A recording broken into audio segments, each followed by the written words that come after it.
First in we have ceiling corners and baseboards. Giving your ceiling corners a dusting is an important one, as you'll be surprised to the number of cobwebs you find in these areas if neglected. Taking the time to clean them at least once a year will make your whole room feel cleaner and fresher. For baseboards, if not heavy with dust, then hoovering them should do the trick.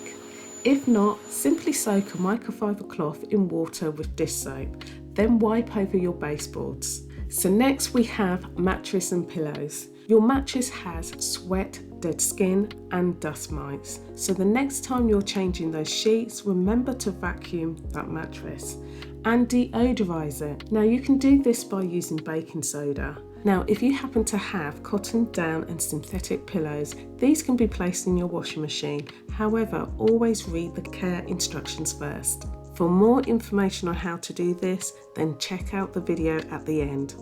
Next up we have curtains and fabric blinds. Most of the time we do not even realise how dirty and dusty our curtains have become, as our curtains do require cleaning too.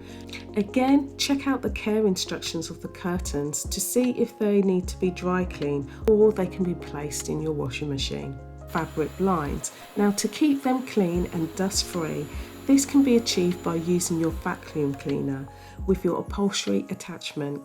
Now we don't want to forget about our kitchen appliances. They also need a deep cleaning too, from your washing machine to your dishwasher, just by placing them on a super hot wash with 1 cup of white vinegar can give these appliances a new lease of life. Now lampshades also require attention too. Now with some light dusting, I recommend using a lint roller and just wipe over the base of the lampshade with a damp microfiber cloth. Now up next we have our windows. Now once you've cleaned, chances are your eyes are going to be more drawn to those dirty windows, so now's the time to include them on your list.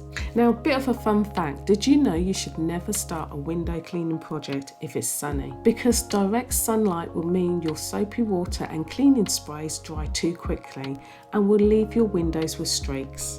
Now let me know which one of these 6 reminders you'll be adding to your seasonal home cleaning projects by dropping me a comment in the comment section below. Now if you enjoyed this video, give me a thumbs up and hit that subscribe button for future videos like this one.